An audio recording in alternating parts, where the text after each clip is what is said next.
کتنا جب نماز مکمل ہو گئی تو پھر تمام انبیاء نے اپنے اپنے خطاب کیے۔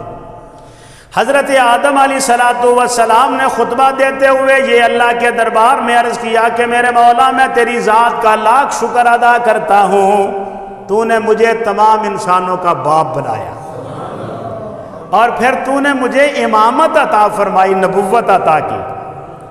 انہوں نے نبی کریم علیہ السلام کی عظمت و شان کے اوپر بھی خطبے دیے، حضور کی عظمت اور شان کو بھی اجاگر کیا، اور پھر اس کے بعد حضرت نوح علیہ السلام نے تقریر فرمائی۔ انہوں نے بھی یہ کہا کہ یا اللہ تیری ذات کا شکر ہے کہ تو نے نافرمان اور ناہنجار لوگوں کو پانی میں غرق کر کے موت کے گھاٹ اتار دیا۔ اللہ پھر تو نے میری نسل سے انسانوں کو اس دنیا کے اوپر آباد کیا، اور مجھے تو نے اس طوفان سے نجات بخشی اور ایمان والوں کو بھی نجات بخشی۔ اور ساتھ ہی نبی کریم علیہ السلام کی عظمت اور شان کے اوپر بھی کچھ لفظ بولے، اور پھر حضرت ابراہیم علیہ السلام کا موقع آیا، انہوں نے بھی خطاب فرمایا۔ حضرت ابراہیم علیہ السلام نے خطاب تقریر کرتے ہوئے یہ عرض کیا کہ میرے مالک میں تیری ذات کا کس زبان سے شکریہ ادا کروں، تو نے میری نسل کے اندر نبوت کو رکھا، امامت کو رکھا اور قیادت کو رکھا۔ اللہ تیری ذات کا لاکھ شکر ہے کہ تو نے میری نسل سے 40,000 انبیاء کرام علیہم السلام کو پیدا کر دیا۔ تو یا اللہ سب سے بڑا شکر تو یہ ہے کہ یہ وجہ تخلیق کائنات اور یہ سرکار مکہ اور مدینہ، یا اللہ یہ تمام نبیوں کا امام، آمنہ کا لال در یتیم جو ہے مولا، یہ بھی تو نے میری اولاد سے پیدا کیا۔ حضرت موسیٰ علیہ السلام نے بھی کچھ اللہ کے دربار میں اسی طرح کی تقریر فرما کر ہمارے حضور کی عظمت اور شان کے خطبے دیے، اور قرآن مجید فرماتا ہے وَاذْكُرْ فِي الْكِتَابِ مُوسَىٰ إِنَّهُ كَانَ مُخْلَصًا وَكَانَ رَسُولًا نَبِيًّا۔ حضرت موسیٰ علیہ السلام نے اللہ کے دربار میں شکر کے کلمے پڑھتے ہوئے عرض کیا کہ میرے مالک میں کس زبان سے تیرا شکریہ ادا کروں کہ تو نے مجھ سے براہ راست کلام فرمایا۔ ہر نبی سے یا اللہ تو نے جبریل کی زبان سے کلام کیا ہے۔ یا اللہ میں کتنا خوش نصیب ہوں، اور میں تیری حمد کے کون کون سے خطبے پڑھوں کہ یا اللہ تو نے براہ راست مجھ سے باتیں کی ہیں۔ اور اسی وجہ سے حضرت موسیٰ کو کلیم اللہ کہا جاتا ہے۔ قرآن فرماتا ہے وَكَلَّمَ اللَّهُ مُوسَىٰ تَكْلِيمًا، اللہ تعالیٰ نے بغیر پردے کے، بغیر فرشتے کے، بغیر حجاب کے، براہ راست منہ در منہ، فیس ٹو فیس حضرت موسیٰ سے باتیں کی ہیں۔ تو یہ کوئی اعزاز تھوڑا اعزاز ہے۔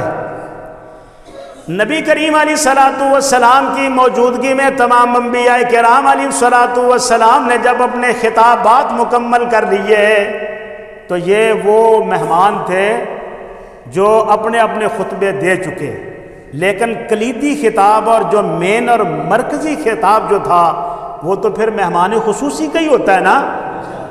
دیکھیں ہماری مسجد میں کوئی پروگرام ہو، ہم علاقے کے علماء کو بلائیں، میں بھی موجود ہوں، علماء بھی یہاں موجود ہوں، اور ہم نے باہر سے بھی کوئی علامہ صاحب بلائے ہوئے ہوں، کوئی شیخ الحدیث، کوئی مفتی، کوئی قاضی، تو وہ ہمارا مہمان ہو، خطاب ہم نے اس کا رکھا ہو، لیکن اس کے آنے سے پہلے یا اس کی موجودگی میں اس کی تقریر سے پہلے ہم جو بھی خطبہ دیتے ہیں تو ہمارا خطبہ دینے کا مقصد لوگوں کو واعظ سنانا نہیں ہوتا، بلکہ مجمع کو اکٹھا کرنا مقصود ہوتا ہے۔ اصل تو خطاب اس مرکزی آدمی کا ہوتا ہے جو مہمان ہوتا ہے۔ انبیاء کرام علیہ السلام نے اپنے خطبے دیے، حضور کی عظمت اور شان بیان کی، لیکن جو اصل مرکزی اور کلیدی خطاب تھا وہ تو آپ کے حضور کا ہونا تھا۔ اور نبی کریم علیہ السلام کی جب باری آئی تو اللہ تبارک و تعالیٰ کے پیارے حبیب علیہ السلام نے کھڑے ہو کر اپنے اللہ کی حمد و ثنا کو بیان کیا۔ اللہ کے دربار میں خطبہ دیتے ہوئے عرض کیا کہ مولا میں کس زبان سے تیرا شکر ادا کروں؟ یا اللہ تو نے میرے اوپر اتنا کرم فرمایا کہ تو نے مجھے تمام انبیاء کا امام بنا دیا۔ میرے مالک تو نے میرے اوپر اتنا کرم فرمایا کہ تو نے مجھے تمام انبیاء کا خاتم بنا دیا۔ قرآن فرماتا ہے ما کان محمد نبا احد من رجالکم ولکن رسول اللہ وخاتم النبیین وکان اللہ بکل شیء علیما۔ یا اللہ تو نے میرے سر کے اوپر نبوت کا تاج سجا دیا، تو نے تمام نبیوں کا نبی بنا دیا، تمام رسولوں کا امام بنا دیا۔ یا اللہ یہ سارے نبی بن کر آئے لیکن میرے مالک تو نے مجھے سید المرسلین بنا کر بھیجا۔ اللہ فرماتا یاسین والقرآن الحکیم انک لمن المرسلین علی صراط مستقیم۔ یاسین کا ترجمہ کیا ہے؟ یاسین کا معنی کیا ہے؟ یاسین کا معنی ہے اے تمام مخلوقات کے سردار۔ یاسین یہ حروف مقطعات میں سے ہے، اس کا حقیقی معنی اور مطلب تو اللہ اور اس کا رسول ہی جانتا ہے، لیکن جو ہمارے مفسرین کرام نے اس کا ترجمہ کیا ہے، یاسین کا معنی ہے اے سید سردار، اور یہ خطاب رسول اللہ کو ہے۔ نبی کریم علیہ الصلوۃ والسلام نے اپنے اللہ کے دربار میں خطبہ ارشاد فرمایا، اور انبیاء کرام علیہ الصلوۃ والسلام کی موجودگی کے اندر یہ خطبہ دیا۔ تمام نبی موجود تھے، تمام رسول موجود تھے، تمام پیغمبر وہاں پر موجود تھے۔ میں قربان جاؤں، خطاب کرنے والا نبیوں کا نبی ہے، اور اس مقرر اور اس مبلغ اور اس خطیب کا سننے والے جو تھے وہ اللہ کے رسول تھے۔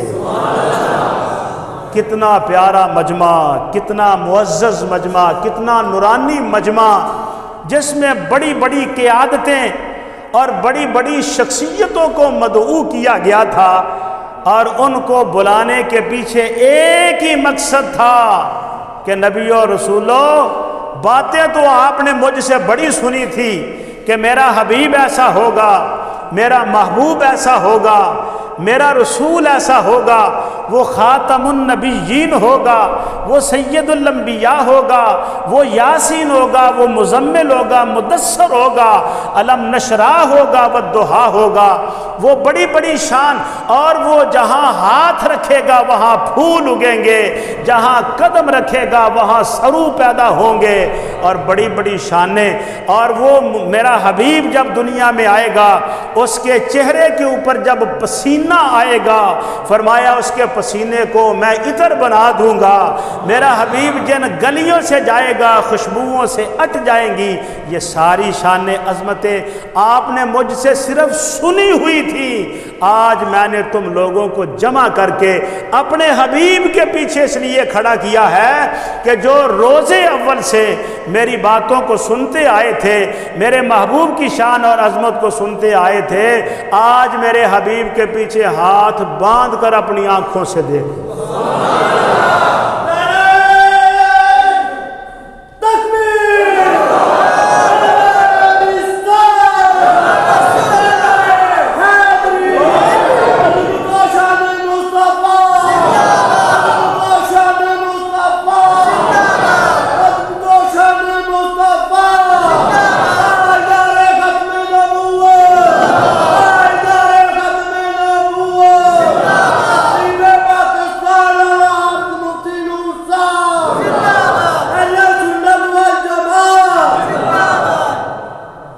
کسی ملک کا صدر، وزیر اعظم، کسی ملک کا نمائندہ اقوام متحدہ کی نیشنل اسمبلی کے اندر جب تقریر کرتا ہے، اس وقت پوری دنیا کا میڈیا اس طرف متوجہ ہوتا ہے، اور پوری دنیا کے اندر وہ نشریات جاری ہوتی ہے۔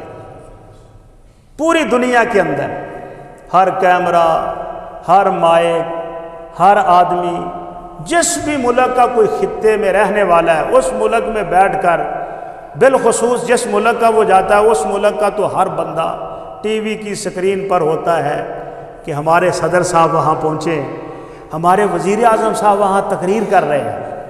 بڑی گل ہے بھئی، بلے بلے بلے، کمال کر دیتا ہوئی عمران خان نے، اکھاں چکھاں پا کے گلاں کیتیاں نے، وہ گلاں کی کیتیاں انہوں نے پتہ سوری کو نہیں۔ مطلب یہ ہے کہ پھولے نہیں سماتے۔ ساڈے صدر صاحب نے، ساڈے وزیر اعظم صاحب نے نیشنل اسمبلی چ خطاب کیتا ہے۔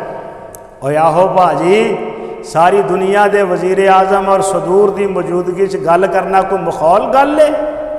بڑیاں بڑیاں مطلب ایسی لافاں تے بڑے بڑے تے پروگرام، اور پھر یہ تقریر تے ہو گئی 10 منٹ دی، ادھے گھنٹے دی، 15 منٹ دی، جنہ وقت ملیا ہو گئی، لیکن وہ دے اتے پھر اس ملک دا میڈیا کوئی مہینیاں دے مہینے پروگرام کرتا رہتا ہے۔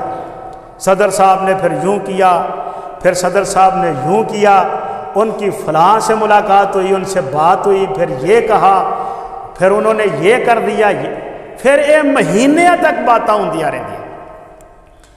لو جی، نیشنل اسمبلی دے اندر کسے ملک دا گیا گزریا کوئی صدر تقریر کر آوے تے رولا پہ جاندا ہے، تے پھر جس نبیاں دی اسمبلی دے اندر مصطفیٰ نے واز کیتا،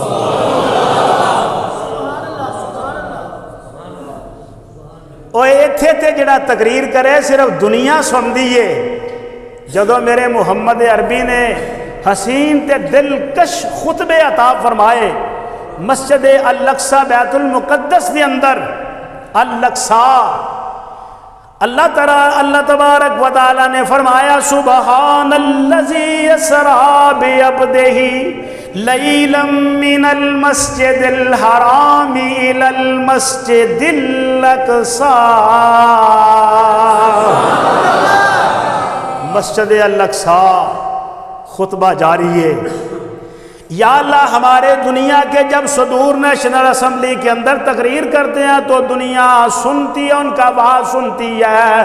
اللہ تبارک و تعالیٰ نے فرمایا ان کا خطاب تو انسان سنتے ہیں۔ جب میرے محمد عربی صلی اللہ علیہ وسلم نے مسجد بیت المقدس کے اندر انبیاء کی اسمبلی کے اندر خطاب کیا تھا، اللہ فرماتا ہے اس وقت میری مخلوق نے تو سنا اور سنا اور سنا، اور وہ سنتے ہی رہے۔ اللہ فرماتا ہے جب میرا حبیب تقریر کر رہا تھا اس وقت ہم بھی عرش اولا کے اوپر سے سن رہے تھے۔ اپنے محبوب کا خطاب ہم بھی سن رہے تھے۔ اور اللہ ہر ایک کی بات کو سنتا ہے، لیکن محمد الرسول اللہ کی بات کو بالامتیاز اور بالخصوص سننا، یہ حضور کی شان امتیاز کو بلند کرنا تھا، حضور کی شان کو وراء الورا کرنا تھا، اور اپنی کائنات کو بتانا تھا کہ میری کائنات والو تم میری قدرت کے گواہ بن جاؤ۔ اگر میں نے اپنے حبیب کو پیدا کیا ہے تو میں نے ان کو جو رتبہ اور عظمت اور شان دی ہے، یہ وہ شان ہے جو نہ کسی نبی اور رسول کو دی گئی، نہ کسی مقرب فرشتے کو دی گئی۔ ہاں، اس شان کا حامل اور یہ شان ایک ہی ذات کا مقدر تھی، اور اس ذات کا نام ہے محمد الرسول اللہ۔